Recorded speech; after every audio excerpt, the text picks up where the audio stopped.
Tengo en mis manos un libro escrito por el invitado de hoy, César Strawberry, titulado Margen de maniobra. Todo un detalle que me hiciera este regalazo, pero sobre todo por su dedicatoria. Dice así: para Raúl, admirado por su esfuerzo en la lucha contra el dragón. Que una de tus estrellas de la música más admiradas te diga que te admira es un sueño que ni me atreví a soñar. Gracias, sinvergüenzas. And now.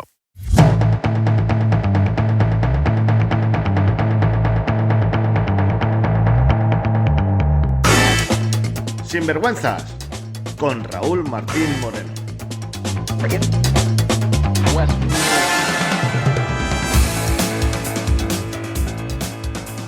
Bienvenidos a otro episodio de Sinvergüenzas.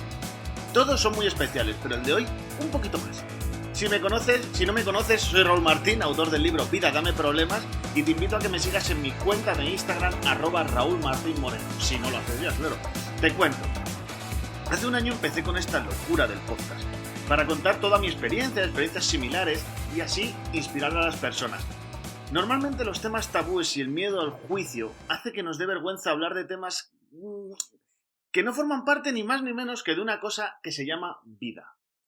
Contraté a Óscar Feito, que ya tuvimos el gusto de tenerlo en otro episodio, para que me enseñara a hacer esto de los podcasts. Y esto me ayudó muchísimo por la parte técnica, pero seguía sin darle con la tecla para ponerle mi salsa, ¿no? Lo que sería mi salsa. Esta clave la descubrí escuchando un podcast, donde si no, hay que consumir lo que vendes. Entonces, en este caso fue en un podcast de Alex Fidalgo, que se llama Lo que tú digas, podcast que por supuesto te recomiendo. Escuchando a muchos de los invitados que traía, tiré un muro para mí, que era el de la gente famosa también hace podcast.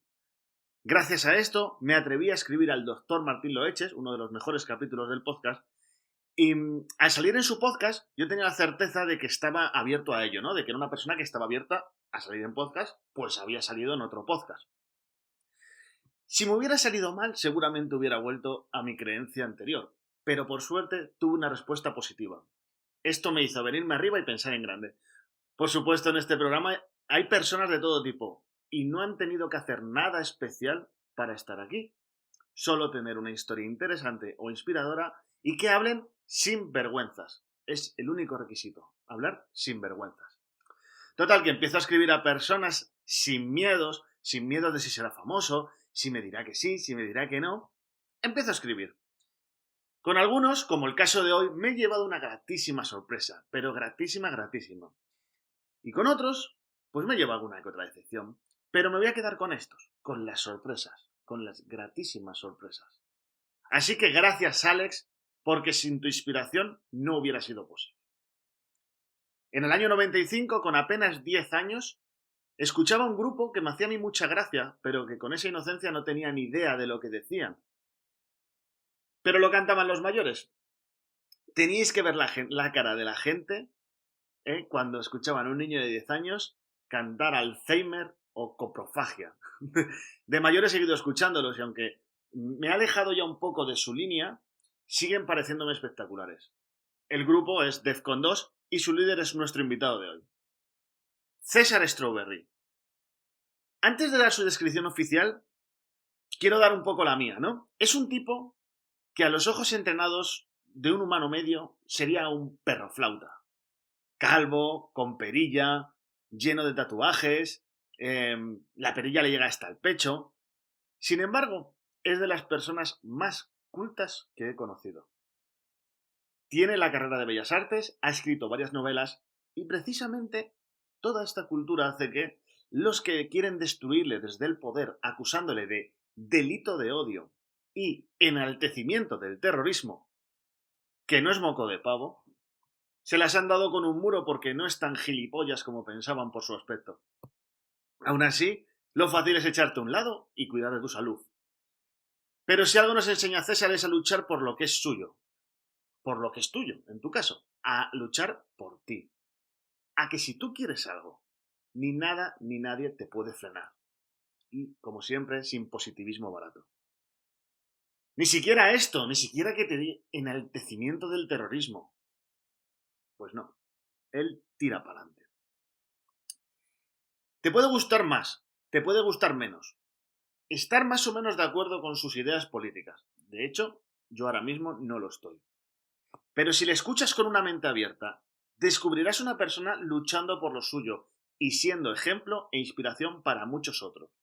Y para mí es un honor que nos dé esta clase y cumpliendo con la única regla que yo pongo para estar en este programa, que es contarlo sin vergüenzas. Como decía, César es el líder y cantante del grupo Defcon 2 y de Strawberry Hardcore. Es escritor y él mismo se define como un activista por la libertad de expresión. Esto lo leo literal. Él se define como un activista por la libertad de expresión. Hemos hablado de leyes, de política, de constitución, de manipulación, de cloacas, pero sobre todo de odio y miedo. Unas emociones tan humanas que a veces pueden utilizarse en nuestra contra. Gracias a que hay tipos como tú, César, que nos dicen, como en una de tus canciones, que a veces pecamos de ser demasiado humanos. Muchas gracias por atenderme con tanta humildad, tío, y bueno, pues a compartir un poco de tu vida, ¿no? Hombre, con muchísimo gusto, Raúl. Yo encantado. Siempre estoy disponible para todo tipo de entrevistas y esta me parece muy interesante. Bueno, antes, para poner en contexto, pues yo escribo a gente que me parece interesante, ¿no? Y a César le estaba comentando ahora que le conozco desde el 94, que yo tenía, 11 años. Joder. Sí, del 85. Un fan muy joven. Sí.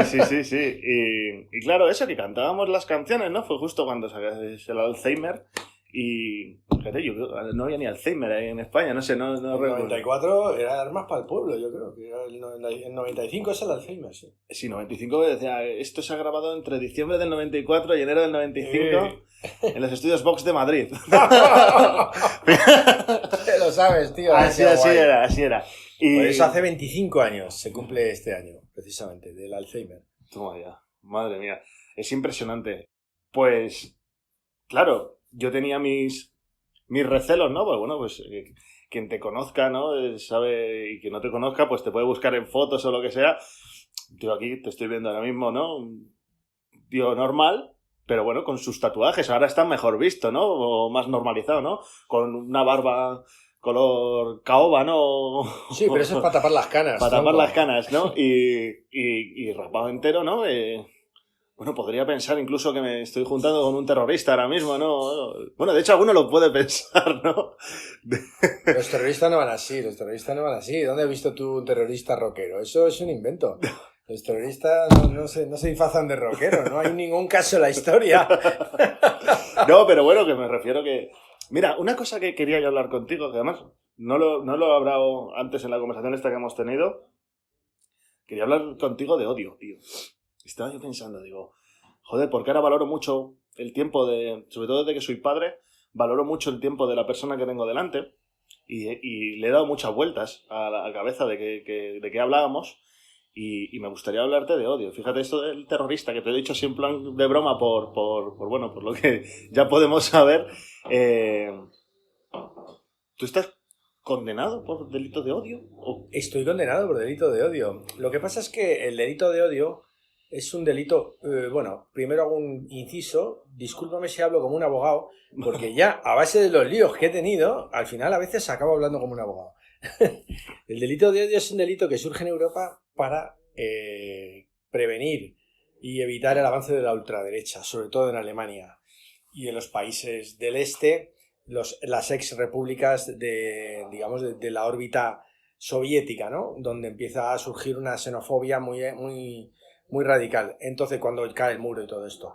Entonces se crea el delito de odio, que lo que intenta, y tal como está redactada la ley, lo que se hace para proteger a las minorías vulnerables de los ataques de las mayorías establecidas que las rechazan. En este caso, pues entiéndase por minoría vulnerable, pues colectivos de LGTBI, colectivos de inmigrantes, en fin, mujeres, todo lo que es gente que está en desigualdad de condiciones a la hora de defenderse porque está recién llegada a un país, porque no tiene arraigo y es encima objeto de escarnio por parte de gente que pertenece al establishment de la ultraderecha de ese país. Para eso se hace el delito de odio.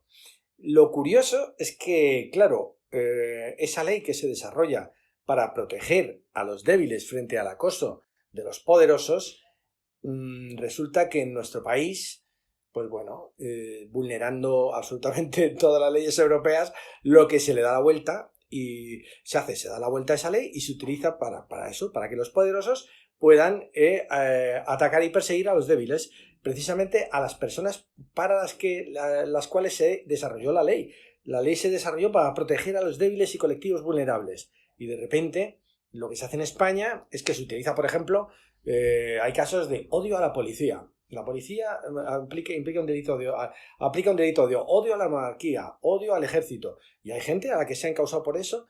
En esos casos no tiene ningún futuro, una posible condena, pero se hace para amedrentar. Se hace para amedrentar tergiversando la ley. A la policía se la puede odiar, por supuesto, a la monarquía también. Es decir, ¿por qué? Pues porque son colectivos que no son vulnerables, que tienen tanques, que son mucho más fuertes que tú. Entonces, ahí en ese caso, el delito de odio no tiene ningún sentido. No se puede aplicar. Se puede aplicar sí la policía, o sí, yo qué sé, no solo la policía, quiero decir, cualquier persona que tenga que esté establecida en su país correctamente, un ciudadano perfectamente asimilado, persiga o insulte o acose a gente recién llegada, que vuelvo a repetir, colectivos de inmigrantes, colectivos LGTBI, colectivos de mujeres, colectivos minoritarios.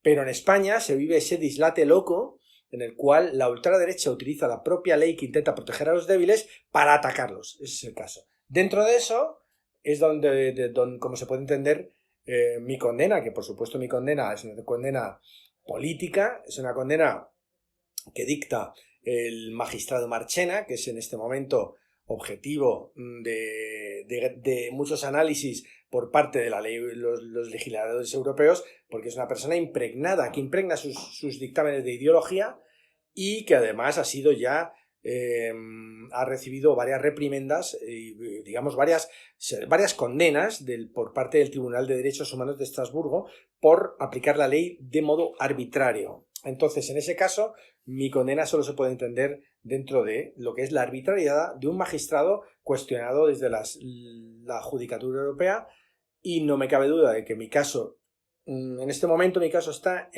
recurrido en el Tribunal Constitucional. No me cabe duda de que le van a desautorizar a Marchena y voy a ser por fin liberado de esa injusta condena con la que llevo 4 años. Bueno, en realidad con la condena llevo 2. Con la que llevo 3 años. Y entonces, bueno, se hará justicia. Espero que lo haga el Tribunal Constitucional, que parece que sí. Pero si no lo hace, pues iré al Tribunal de Estrasburgo, donde, sin duda alguna, voy a ser absuelto. No obstante, creo que lo va a hacer el Constitucional, porque están hartos de que los jueces españoles hagan política con sus sentencias. Al hacer política, resuelven situaciones políticas en España, hacen favores políticos, pero a la larga la judicatura española queda en su conjunto absolutamente desprestigiada en Europa, porque se van acumulando condenas del Tribunal de Derechos Humanos de Estrasburgo por no aplicar correctamente la ley. Entonces, por eso creo que firmemente no voy a tener que acudir al Tribunal de Derechos Humanos de Estrasburgo. Pero yo soy inocente, lo voy a demostrar, llevo en esta lucha ya 4 años, y bueno, pues es un tiempo que hay que saber llevarlo, es chungo, pero voy a ganar. Yo soy inocente y voy a ganar. Entonces, el delito de odio, en mi caso, es un caso paradigmático de cómo utilizar fraudulentamente el delito de odio para atacar a un inocente. Joder. Veo que lo tienes preparado, por supuesto. Bueno, pues los que conocen el podcast saben que no es un podcast político, ni mucho menos. De hecho, a mí me gusta tener de todos, igual que en el desarrollo personal me gusta tener gente más espiritual, más científica, ¿no? Y ahora mismo, según estabas hablando, se me ocurrían 300.000 preguntas. Y lo voy a llevar un poco a mi terreno, por así decirlo, ¿no? Al terreno de... Evidentemente tú puedes contar lo que quieras, que aquí no hay veto ninguno. Pero fíjate, la primera pregunta que tengo, que esta sí la tenía preparada, es... ¿Cómo tienes tantos cojones? ¿Cómo tienes tantos cojones? Me explico. Porque al final, obviamente, es alguien que está tratando de impedir que tú hagas lo que sea, ¿no? Que yo ejerza mis legítimos derechos ciudadanos. Entonces, que tú ejerzas tus legítimos derechos ciudadanos, no todo el mundo sigue adelante. No todo el mundo acepta podcasts como este, acepta entrevistas en tele, acepta entrevistas en radio, cuando el sistema, por así decirlo, y no quiero decir la palabra sistema, la da un toque de decir, cuidado. Es que lo que existe es mucha ignorancia. Vivimos en un país en el cual la ignorancia es tremenda. Entonces lo que se hace en estos casos, por ejemplo, toda la ofensiva que ha habido en la legislatura y media de Mariano Rajoy contra la libertad de expresión, que está claro que es una estrategia política en la cual se cuenta con una serie de jueces afines y fiscales afines para lanzar un mensaje a la sociedad, un mensaje de miedo y un mensaje ilegal, que es lo malo, es lo grave.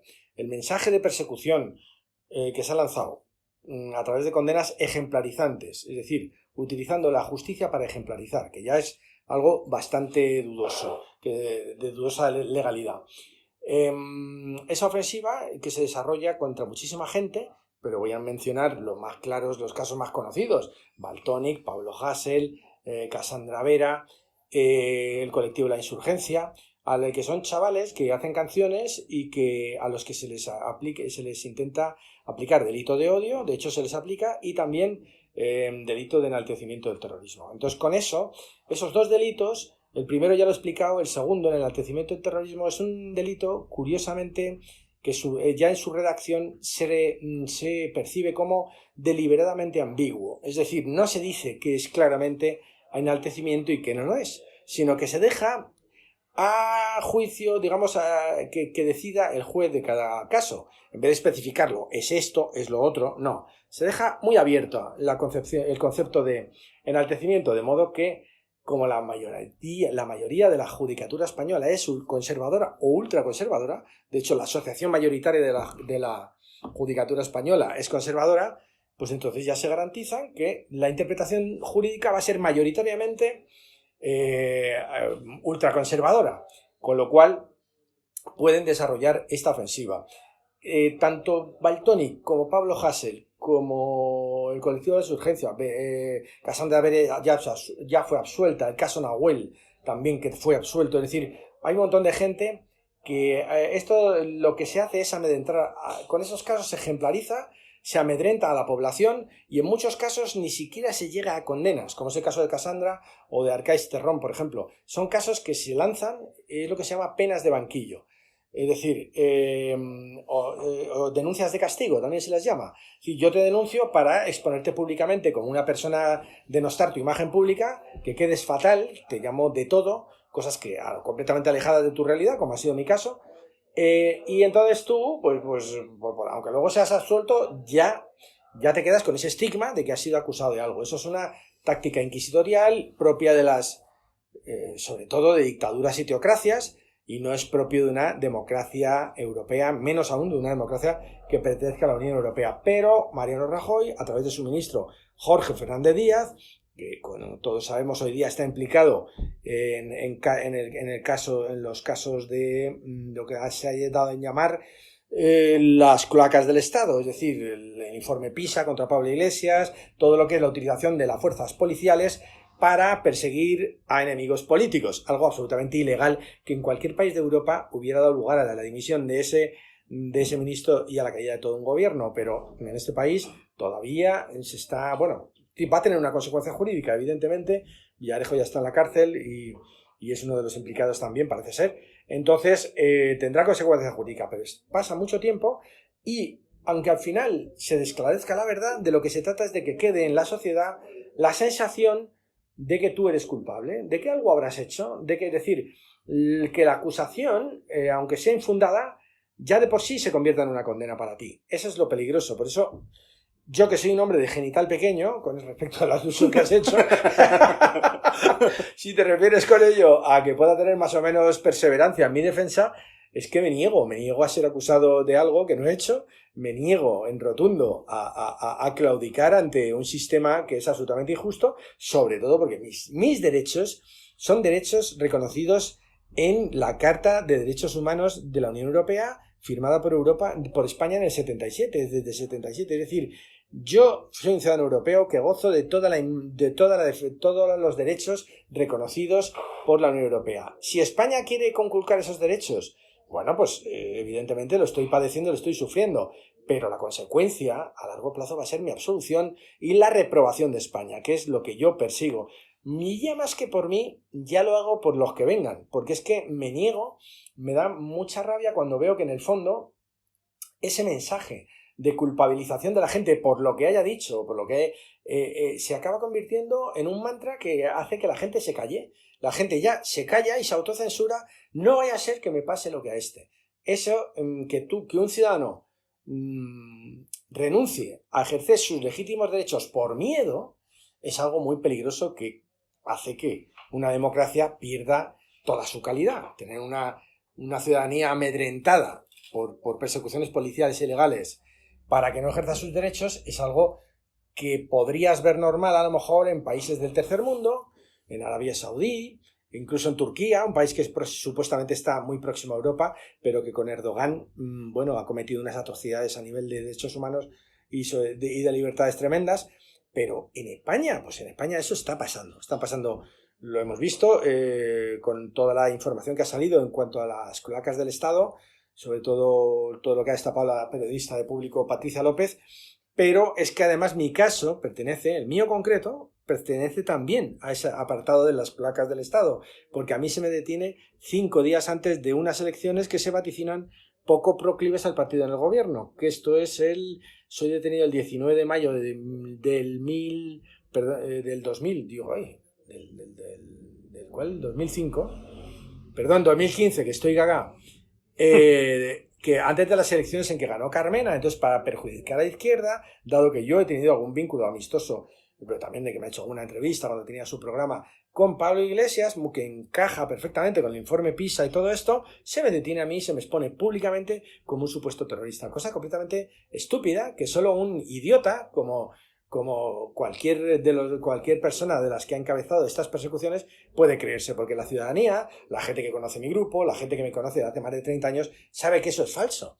Pero solo desde la ignorancia es de donde salen este tipo de persecuciones. Es que terrorismo, ¿no? ¿Cómo es, para ser literal, ¿no?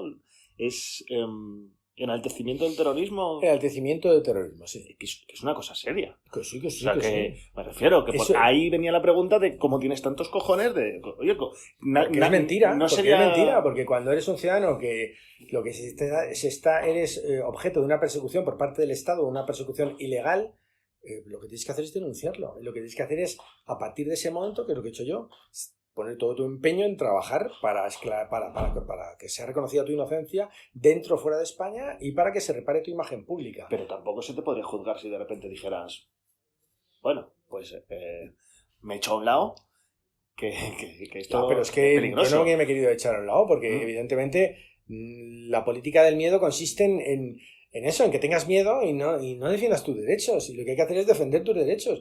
Creo que vivimos en un país donde nos acomodamos muy rápido a renunciar a luchar por aquello en lo que creemos. Y sobre todo cuando está siendo pisoteado, como ha sido mi caso, por una persecución ilegal, abiertamente ilegal, que no tiene recorrido ninguno en la judicatura europea. Estoy respaldado por la Comisión Europea. Entonces yo estoy...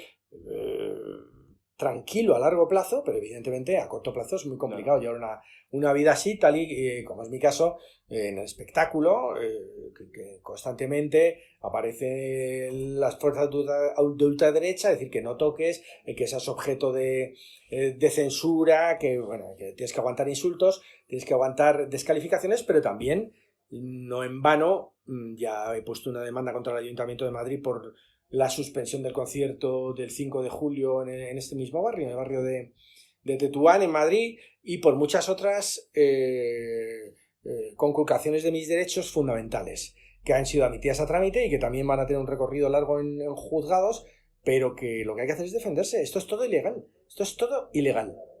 Bueno, al final, trayéndolo a mi terreno, es luchar contra el miedo. Es faltarle cara al miedo, porque al final esto no solo es esto, es que te afecta en tu economía familiar, en tu economía personal, que de repente tú tengas un concierto firmado y te lo cancelen porque sí.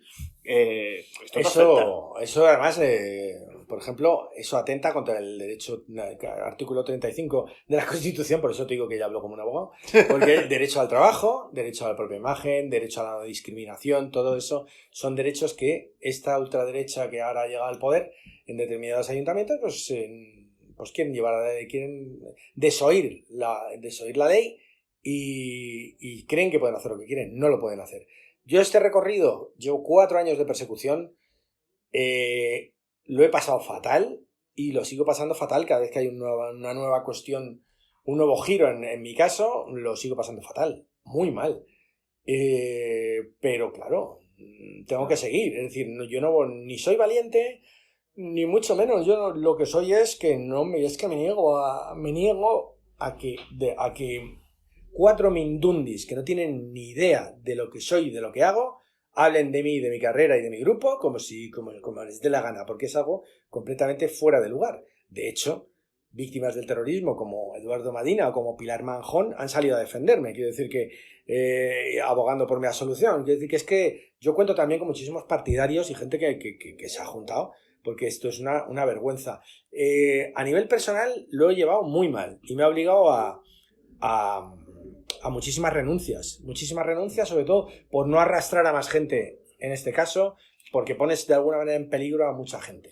Con cada acción que haces, te expones públicamente y si puedes aguantar el tirón, vale, pero no todo el mundo puede. Claro. Entonces, en este caso, yo he desarrollado una estrategia de centrarme en esto, que he podido desarrollarla por una serie de cuestiones de mi vida. Es decir, por ejemplo, porque soy músico. Es decir, al ser músico y tener un grupo de tantos años, yo ya de entrada cuento con el apoyo de un público enorme que me ha apoyado muchísimo. Cuando hice un crowdfunding en el año 2016 para recaudar fondos para mi defensa jurídica, tenía una proyección para que se cubriera el dinero a recaudar en 4 meses y se recaudó en 10 días. Quiero decir que eso me dio... fue el botón de muestra del apoyo con el que contaba. Entonces, de alguna manera, me ha obligado a convertirme al final en una especie de portavoz, en una especie de activista que nunca he querido ser. Pero es cierto que al final las circunstancias te obligan. He podido hacer esto porque no tengo pareja, porque no tengo hijos, porque soy una persona que vive en el rock and roll de una manera muy peculiar, en la cual me puedo arriesgar mucho más que otras personas. Porque yo imagino que esta misma situación de persecución, si yo trabajase en una empresa normal y fuera una persona más convencional, con un trabajo normal y con hijos en el colegio, tener que soportar que tus hijos vengan del colegio y a lo mejor pues otros niños les digan que su padre es un terrorista o cosas de este tipo, tienen que ser muy muy duras de llevar, del mismo modo que tener que hacer padecer a toda la familia tiene que ser algo muy duro. Y bueno, aunque yo me he alejado mucho de todo para seguir con esto solo, porque digo, bueno, pues yo lo he hecho, yo he desencadenado esta lucha y yo tengo que ser el que la resuelva. Y bueno, aunque cuento con muchos apoyos, pero no intento que se extienda, digamos, que lo que es el ámbito de exposición pública se circunscriba a mí mismo, ¿no? Pero te digo, ni soy valiente ni tengo mérito, lo único que hago es lo que tengo que hacer como persona, pero evidentemente preferiría 1000 veces no haberlo tenido que hacer. Desde luego. No, pero bueno, ya cierro esto, ¿no? Que admiro eso de ti, que una persona, que lo fácil es echarte a un lado. Bueno, dices, sí, no tengo hijos, no tengo pareja, pero tienes familiares y amigos, a los cuales yo esto sí lo entiendo, ¿no? Por eso, de hecho, es gran parte, me preguntabas hasta al principio cuál es la misión de este podcast. Es precisamente esto, ¿no? El hablar sin vergüenzas de lo que sea, porque supongo que a ti en un momento dado te da vergüenza explicar que es mentira, que no eres un terrorista, que... Incluso no, a mí vergüenza no me da ninguna, al revés, lo hago encantado. Lo que pasa es que me resulta cansino. Es decir, claro. Sí resulta que... Es decir, porque sobre todo el peligro que tiene esto, es decir, lo que ha intentado hacer el gobierno de Mariano Rajoy, el gobierno y medio de Mariano Rajoy, la legislatura y media, es el hecho de extender el juicio moral al juicio penal. Es decir, tú puedes tener mal gusto, tú puedes escribir una gilipollez, tú puedes hacer 1000 cosas. De hecho, si te pasas un poco, en el artículo 20 de la Constitución, ya referido a la libertad de expresión, pone perfectamente cómo hay que resolverlo. pues bueno, si insultas a alguien te puedes exponer a una querella por injurias, por insultos, pero ya está resuelto en la Constitución desde el 77. Todas estas leyes, ley de enaltecimiento, ley de pacto yihadista y la ley Mordaza, lo que hacen es restringir a la propia Constitución, y eso es lo que la gente no se da cuenta. Se están recortando derechos de la denostada Constitución del 77, que resulta cada vez más progresista que las leyes que la han ido complementando posteriormente. Entonces, y el problema es cuando la gente no entiende que una cosa es el juicio moral y otra cosa es el juicio penal, que a una persona, no sé, por tener mal gusto, por decir cualquier barbaridad, no se la puede encarcelar, que eso solo lo hacen las dictaduras y las teocracias. Lo harán en Irán, en Arabia Saudí, lo hacen también en cualquier país de subdesarrollado, en Tailandia. Te metes con el rey, pues te dan cualquier barbaridad, pero en España no se puede hacer. De hecho, hace poco ha llegado ha llegado también una condena a España hace un año así, porque condenó a unos chavales que habían quemado fotos del rey. En España se pueden quemar fotos del rey, es legal. Quiero decir pero sin embargo, nadie las quema porque tiene miedo. Dice, sí, es legal, pero joder, es que mira lo que pasó Entonces siempre queda el hecho de que no digo que haya que ponerse a quemar fotos del rey a lo tonto, sino que quiero decir que hay derechos que tienes y no tienes que tener, y nos doblegamos al miedo. Y decir barbaridades es lo que hace Jiménez Los Santos. Dice barbaridades, dice que hay que poner bombas en Múnich, en las cervecerías, es decir, cuando no se produjo la extradición por parte de Alemania de Puigdemont, pues este señor dijo, y está documentado, dijo esto que acabo de comentar, dijo también que él, si tuviera una escopeta, en ese caso dijo Lupara, que es una escopeta italiana, dispararía sobre Vescanza, Íñigo Errejón y Pablo Iglesias. Lo dijo. Evidentemente nadie puede pensar que este señor vaya a salir con una escopeta a dispararles, pero ¿por qué a mí se me atribuye un componente de agresividad cuando he dicho cosas mucho más lights? Pues porque en este país la justicia la manejan 4 grandes popes ultraconservadores que lo que intentan es criminalizar a la disidencia y criminalizar sobre todo a gente de izquierdas. De derechas hemos visto que hasta incluso el caso, por ejemplo, el año pasado, de un francotirador que quería pegarle un tiro a Sánchez, al hoy presidente de gobierno en funciones, y encontraron un enorme arsenal en su casa. No se le acusó de terrorismo. Hemos visto a neonazis que tenían incluso un lanzagranadas absueltos porque son neonazis. Es decir, en este país existe un sesgo jurídico clarísimo, y es una de las cosas que nos aleja de Europa tremendamente, y que si queremos que el país prospere tendremos que ir mejorando. La justicia hay que mejorarla. No puede ser como sucedió hace poco cuando se intentó la renovación del Consejo General del Poder Judicial, que iba a presidir el juez Manuel Marchena, el magistrado Manuel Marchena, y de repente se filtró un WhatsApp de Cosidó, un miembro del Partido Popular, en el que decía: ya tenemos controlada la sala segunda del Tribunal Supremo por detrás. Eso, en cualquier país democrático, hubiera dado lugar a que Marchena hubiera sido expulsado de la judicatura, o por lo menos que hubiera dimitido. Dimitió, pero hoy está juzgando el caso del Procés, cosa completamente loca. Es decir, si este señor, dice el señor Cosidó, que es influenciable políticamente, por lo menos aléjenle de este tipo de juicios que van a condicionar las libertades en España en los próximos 30-40 años. Entonces, todos son ese tipo de cosas. Es decir, estoy haciendo este repaso porque en general, que a lo mejor me estoy extendiendo mucho, pero es que en general la gente vive de la ignorancia, vive de, ¡hala lo que ha dicho! ¡Vale, a la cárcel! ¡Mira, Valtoni lo que ha dicho! ¡Que se vaya a la cárcel! O sea, Valtoni, que es un chaval de 20 años, 21, cuando escribe una canción que es que no tiene nada, que la puede escribir, que es una cosa de niño pequeño, y dice que va a tirar una bomba atómica sobre el presidente del Consejo Balear. Y entonces yo siempre me pregunto, ¿hay alguien que cree de verdad que Valtònyc tenía capacidad de irse a Corea, hablar con Kim Jong-un, comprarle una bomba atómica para tirarla sobre una sola persona en Baleares? O sea, es una premisa tan grotesca que solo un juez y un fiscal completamente ideologizados pueden hacer de eso una condena. Y además... Porque si no se cree lo de la Lupara de que es más una lupara es más fácil, una escopeta es más fácil de conseguirla, de Jimena Los Santos. ¿Por qué se cree lo de la bomba atómica Hay que tener, de Valtònyc? sin entrar en lados ni derechos ni izquierdos, o sea, como tú dices, por qué una cosa sí y otra no, al final hay que saber discernir, tío. Yo he hecho mucho humor negro. Oye, ya has visto que con 11 años ya te escuchaba, pero Alzheimer hoy sería un disco imposible de sacar. No, yo creo que yo creo que sí. ¿Tú crees que todos, que se podría yo creo que sacar Alzheimer todos hoy? esos discos, es que ese es el problema, que la gente ya renuncia de por sí a sus Claro. derechos.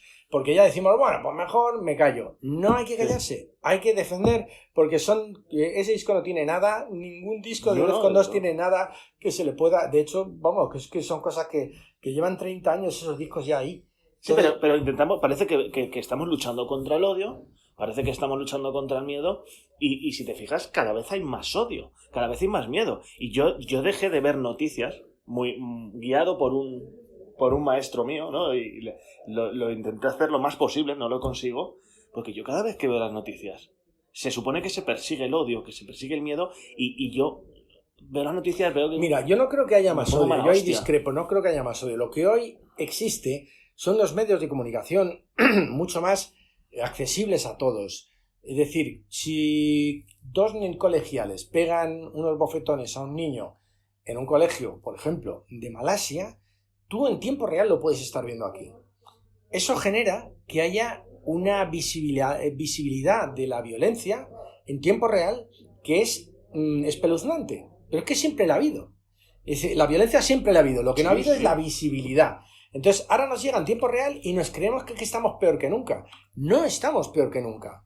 Lo que pasa es que sí recibimos en tiempo real informaciones y vídeos. A ver, por ejemplo, el Daesh lo que ha hecho, su táctica de amedrentar a la gente ha sido lanzar unos vídeos terribles por redes. Que es que yo he visto alguno, dejé de verlos porque me quedaba impactado emocionalmente de una manera que me tiraba meses soñando con eso. Quiero decir, ese grado de impacto de que te lleguen noticias de otros países, de donde sea, en tiempo real, salvajadas, como cortan la cabeza a una persona, como cualquier vídeo violento, nos da la sensación de que estamos peor que nunca, pero no es así. Porque hoy día es noticia un vídeo violento, mientras que la violencia que siempre ha existido nunca ha sido noticia. Hoy día lo vemos en todos los telediarios, tienen una sección al final en la cual hay virales, hay vídeos y hablan de vídeos. Y entonces muchos de los casos de violencia que se ven en esos vídeos al final son esclarecidos y se hace justicia. De modo que estamos mejor, porque antes eso también pasaba, pero tú no lo veías y no se hacía justicia. O sea que en términos generales tenemos una tendencia y mira, te lo digo yo desde mi experiencia también, pero soy optimista, porque creo que mi caso es un caso extraordinario, como otros tantos, pero ya no se están repitiendo. De hecho, la justicia, porque ya la Unión Europea les ha dado el tocazo, han tenido que la Audiencia Nacional dejarse ya de juicios de este tipo. O sea, son cosas como del pasado. Ya la gente, por comentarios como los que yo haya podido hacer, se la absuelve directamente porque tienes derecho a hacerlo. Es decir, son cosas... O sea, hemos parado eso. Y yo voy a parar mi caso y yo voy a conseguir mi absolución, lo sé. Y tengo el pleno convencimiento. Es una cuestión de esperar, de tiempo. Pero no podemos ceder a ese miedo temporal y decir, bueno, pues ya me callo, ya no digo, porque entonces todo el conjunto de la sociedad renuncia voluntariamente a ejercer sus legítimos derechos. Y yo no defiendo banderas en la libertad de expresión. Yo defiendo, por ejemplo, que a la gente le escandaliza mucho. Yo defiendo la libertad de expresión de Jiménez Los Santos, porque yo no quiero callarle la boca a él. Yo lo que quiero es yo disfrutar de la misma libertad de expresión que él. Eso es lo único que quiero. Porque la libertad de expresión es la sangre que fluye por una democracia sana. Y entonces no se puede coartar. Lo que hay que hacer es educar a la gente, porque no hay por qué escuchar lo que no te gusta. Yo, como no me gusta lo que dice Jiménez Los Santos, pues no lo escucho. Pero no me voy a la puerta de su emisora a decir que le cierren la emisora. O sea, para nada. Y siempre defenderé la libertad de expresión de todo el mundo. Eso es lo que en España no se tiene... La gente se confunde mucho. Cree que hay que defender la libertad de expresión de uno y los que piensan como uno, pero no de los demás y los que piensan como él. Eso es un error. Eso es un error. Y eso es lo que yo veo que cala más en la gente. El miedo y el decir, esto se lo merece porque no piensa como yo. Ah, pero este no porque piensa como yo. Es un error, no hay equidad. Las leyes son para todos al final. Pero ves, tú lo estás diciendo. Dices el miedo, que es obvio que se usa la táctica del miedo Pero ya no solo te hablo de a nivel, ¿sabes? Tú tienes un nivel superior, ¿no? En la táctica del miedo, pero bueno, en los trabajos se utiliza el miedo, en cualquier sitio se está utilizando el miedo. Hoy se utiliza el miedo. Y al final, eso de que también has dicho, de a este que le machaquen o a este que no sé qué, al final también es odio. Pero se supone que estamos luchando contra el miedo. Pero es que el odio, el problema es que el odio, como el amor, como el miedo, es una emoción humana que es perfectamente legal y comprensible. Pero ya es que dice, no, fíjate a dónde se está queriendo llevar esto con el tema del proceso. Como no, en el tema del proceso se ha visto durante el juicio, que tendremos, supongo, la sentencia mañana pasado, durante el juicio se ha visto que ha sido imposible demostrar violencia porque no la hubo. De modo que no se puede demostrar que hubo rebelión, que era lo que quería Marchena y Llarena. Se ha intentado, ha habido testimonios de policías diciendo había unas caras de odio tremendas. Es decir, que ya tu cara ya sea un dato que te criminalice. Pones cara de odio, cuidado. Entonces, ¿qué está pasando en este país? Que existe un sesgo entre quién ponga la cara de odio y quién. Es decir, por ejemplo, en el caso de Alsasua, los chavales estos que tuvieron una pelea con unos policías de paisano en un bar. ¿Qué pasa? Que luego vemos por ejemplo, vemos casos en Cáceres, en la línea Concepción, por ahí, donde se apalea a policías, donde incluso se incautan, como fue en la zona del Estrecho, de 28 cócteles Molotov preparados para hacer estallar contra las fuerzas de seguridad, y no se considera, y hace poco que hubo un accidente, esto fue hace la semana pasada, cuando murió un tipo con una planeadora, y ha habido unos enfrentamientos en el barrio que nadie contra la policía, insultos, lanzándoles de todo, y nadie considera que eso sea ni kale borroka, ni terrorismo, ni nada. Incluso han muerto policías. En Cáceres murió uno en una pelea de un bar, es decir, y eso nadie lo considera. Sin embargo, como es en Alsasua, pues claro, es que estos son todos delatas, son muy malos, venga, todos a la cárcel.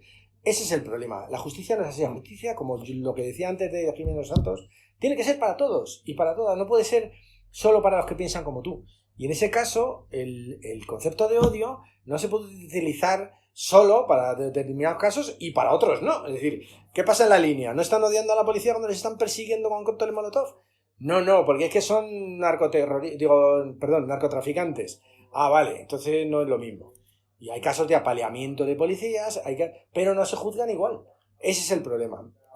A ver, la ley el delito de odio ya cuando fue acuñado siempre entraña mucho riesgo. Es decir, aunque fuera, yo entiendo que se hizo para luchar contra la ultraderecha, pero se mete en un terreno casi emocional, en el cual es muy difícil y lo que se está medir hasta dónde llega la legalidad de eso. Y luego, por otro lado, lo peor es que se está utilizando al revés. Se está utilizando al contrario. Precisamente para lo que no fue diseñado. Tú has dicho una cosa que yo defiendo mucho y además cuando ayudo a gente con problemas de, pues de adicciones o de cualquier problema, incluso una bulimia o cualquier cosa, veo que tú has normalizado la palabra odio, la has normalizado como una emoción y parece que estamos capados de sentir odio, ¿no? Entonces, y de que si siento odio, está mal.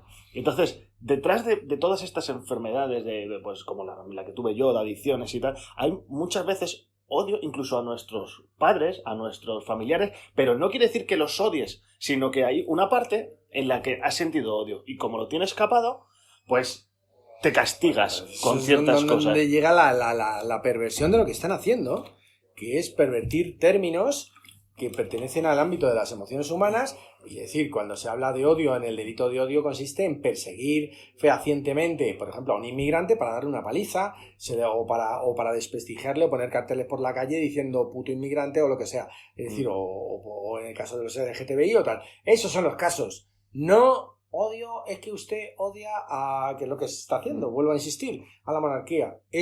Tú puedes tener ese sentimiento porque la monarquía es en España, fíjate, es el capitán general del ejército. Y tiene muchos tanques, muchos más tanques que tú. Es decir, de modo que tú puedes, desde tu posición de débil, odiar al poderoso, no pasa nada. Pero sin embargo en España se le da la vuelta, se le ha dado la vuelta y de hecho, estamos constantemente recibiendo reprobaciones de la Unión Europea diciendo no es así, no hagáis eso caca, Y en el caso del delito de enaltecimiento de terrorismo, en marzo del 2017 tuvo que llegar una directiva para parar esa ofensiva de la Audiencia Nacional, que ya duraba varios años. Tuvo que llegar una directiva de la Unión Europea en la que dice claramente que solo se considera delito de odio,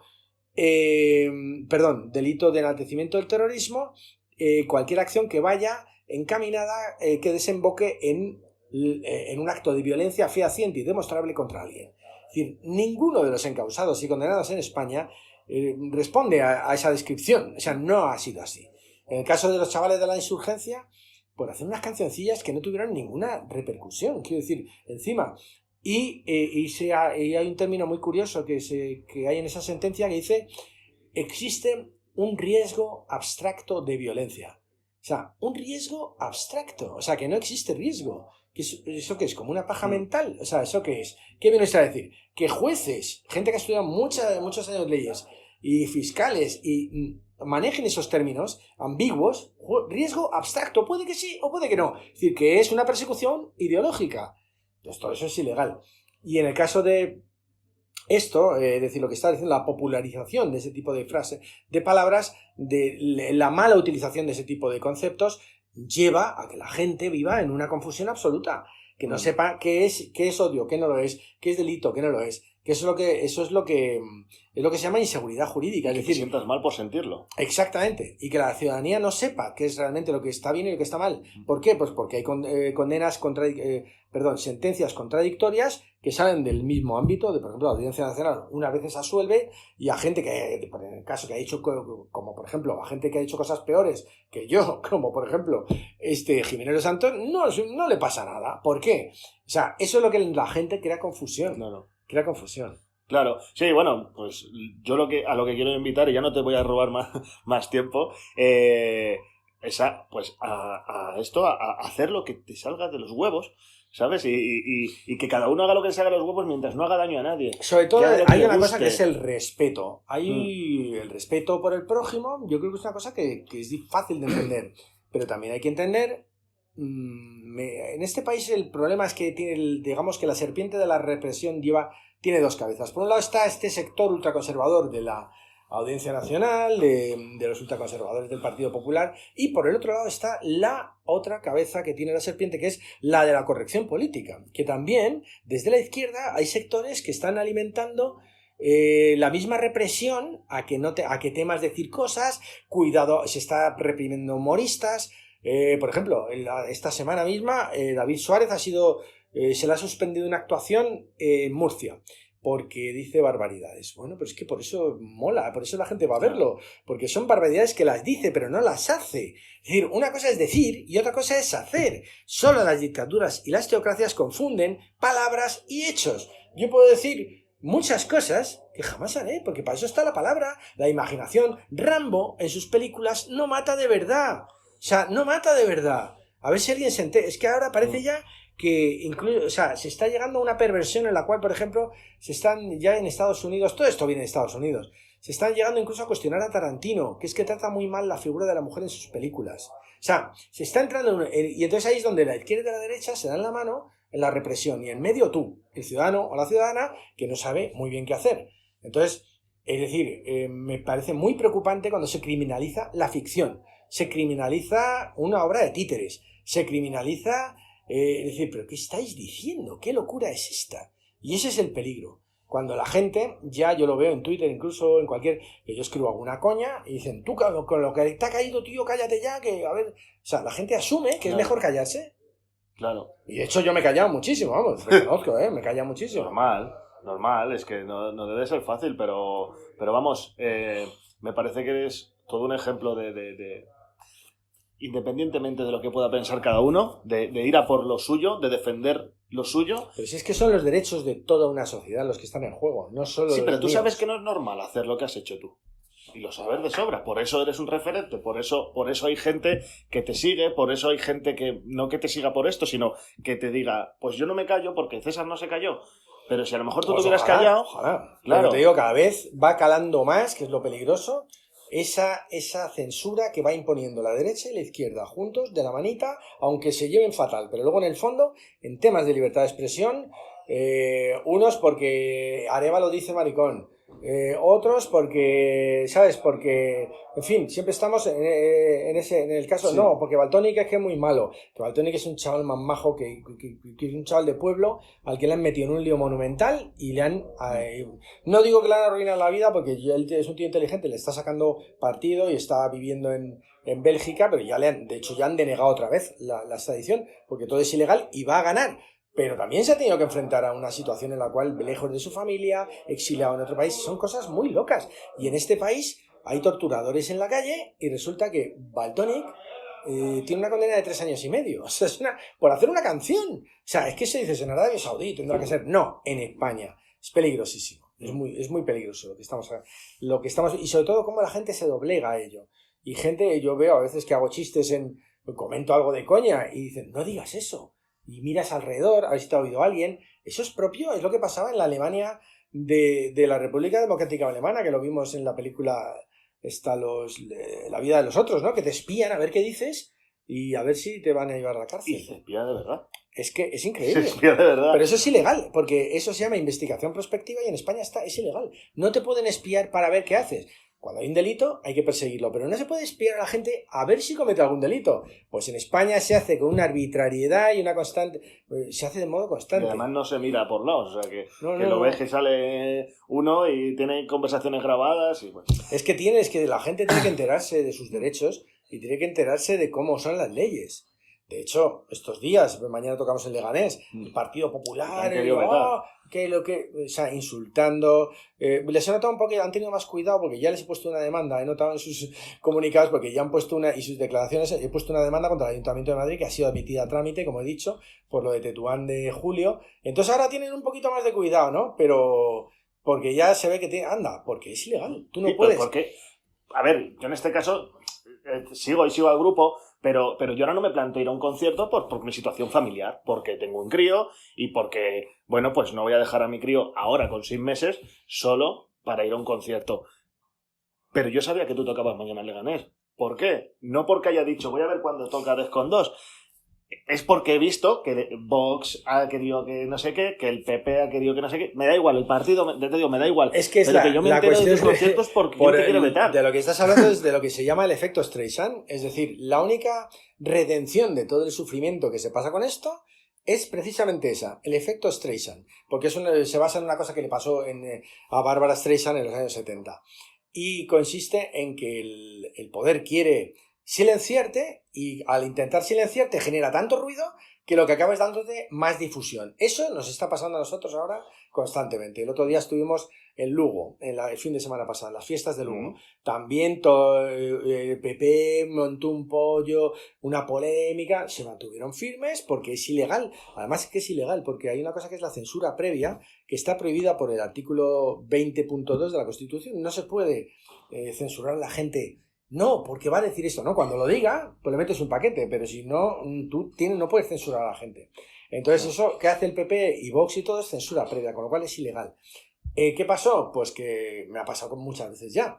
El concierto de Lugo, volviendo a esto, reventado de gente, a lo mejor pues vienen... Pues yo qué sé, 1.500 personas más de las que iban a venir. Quiero decir que nos pasó en Valladolid, que también tuvo una polémica hace ya unos años, y a lo mejor contábamos con que vinieran 700 y vinieron 1.500. Quiero decir, es así. Al final, la única redención es esa, que al final te hacen una publicidad que en este momento que Vox diga que yo soy un tipo impresentable es lo mejor que me puede pasar a mí para mi imagen pública, porque es que Vox es un partido ultraderechista, fascista, negacionista, y yo encantadísimo de que digan eso de mí. O sea, quiere decir que hay que también saber posicionarse quién quieres que te alabe y quién quieres que te critique. Malo sería que Ortega Smith, que es un ultraderechista que estaría en cualquier país de Europa, estaría en estos momentos con un pie en la cárcel, que me critique a mí, pues es lo mejor que me puede pasar como demócrata, por supuesto. Porque el fascismo odia la democracia. Pues quería añadir una cosa. Quieras. Muy importante que no quiero dejar de decir en tu programa especialmente, y es que creo que existe la desinformación que existe en la sociedad. Mira que hoy tenemos el móvil, que es un arma maravillosa para informarse constantemente de todo, de todo lo que quieras está en el móvil, está en internet. Sí. Entonces, pero sin embargo somos muy ignorantes. Y con respecto a la digamos, a la sobretoxicidad con la que vive la gente en España. Es decir, España es un país donde el alcohol goza de un reconocimiento público como cultura, que lo que hace es que la mayoría de la gente viva dopada la mayoría de las horas de su vida. Es decir, que su vida sea ese tiempo que pasa entre que está pedo y se le pasa el pedo. Eso es decir, entre que se le pasa el pedo y vuelve a cogerse otro pedo, quería decir. Eso es su vida. Y entonces vivimos en una sociedad acostumbradísima al dopaje constante. Eso le interesa al poder. Eso está fomentado por el poder. El poder quiere una ciudadanía dócil, amable y mansa. Es decir, cuanto más dopado estés, más enturbiado vas a tener tu criterio y menos vas a poder discernir entre verdad y mentira y más fácil va a ser engañarte. Entonces, el alcohol, las drogas, en general, yo veo que hay una sobredosis en la juventud, muy especialmente, pero también vemos que en las recepciones del Palacio también se chuzan de lo lindo. Sí. Es decir, nadie prescinde del alcohol, de los alcoholes duros y la cocaína tiene una penetración social brutal. Yo he tenido una novia que además se dedicaba a rehabilitación de un tratamiento muy específico y un tratamiento muy efectivo, también muy caro, de rehabilitación de gente con adicciones. Y me contaba por lo bajini nombres de gente muy famosa, quiero decir, evidentemente son cosas que no se pueden decir, pero en la intimidad, con cargos, pues abogados famosísimos, gente metida que no te puedes esperar y no sabes el grado de destrucción familiar que se padece por esas causas. Entonces, yo sí lo sé. Ya, por eso tú lo sabes, por eso quiero que porque yo lo he visto, te lo he comentado antes en mi entorno, he perdido muchísimos amigos por las drogas, desde fallecimientos hasta muertes cerebrales, digamos, yo le llamo a eso al quedarte tonto. Así que hay gente que se le salta un chip por las pastillas y esto, y se quedan como en un estado extraño, en el cual ya conozco 2 casos que parece que y con ataques de ira que se confunden con la esquizofrenia, o sea, he visto de todo, porque ya soy muy viejuno, y es un drama terrible, que parece que no, en España se celebra mucho. Yo que vivo en el mundo de la música, lo veo en el ámbito de los conciertos, que si los porritos, que si las pastillas, que si el alcohol, y la gente se sobredopa de una manera brutal. Yo entiendo, a mí me gusta tomarme mi cervecilla y más cosas que me puede molar, ¿no? En un momento dado, pero si no lo controlas, ese tipo de cosas acabas contigo y normalmente no lo controlas. Entonces yo recomiendo a todo el mundo que tenga mucho cuidado con todo eso, que eso de no, si esto lo controlo, no te lo crees ni tú. Todas las drogas te controlan a ti. Y están hechas para eso, y están hechas para que tengas una esclavitud y tengas que pagar encima de tu sueldo a un camello, a 2 camellos, a 3 camellos. Por eso la vida sana es mucho más barata. Es que encima más sostenible. Yo es lo que recomiendo a todo el mundo. Y por último ya y para terminar, en el grupo hemos tenido muchos problemas de esos. De hecho, mucha de la gente que ha pasado por el grupo y ha tenido que irse, ha sido motivada por estos movimientos, han sido motivados por eso, por las adicciones, y hay que decirlo. Y estoy muy contento porque ha entrado gente nueva, gente limpia, y el nivel de creatividad de una mente que no se dopa es incomparable con una mente que lleva años de pluritoxicomanía, que eso lo que te acaba dejando es como un pelele para, precisamente, que es lo que el poder quiere, que seas un pelele para que tú no decidas, para que decidan por ti siempre y tú siempre salgas perdiendo. Así que nada más, Raúl, muchísimas gracias. Oye, César, por todo, joder, muchísimas gracias y nada. Seguiremos pendientes de que no te pase nada más y gracias sobre todo por haber aceptado con tanta humildad, tío. Muchas gracias a ti. Muchas gracias. Suerte.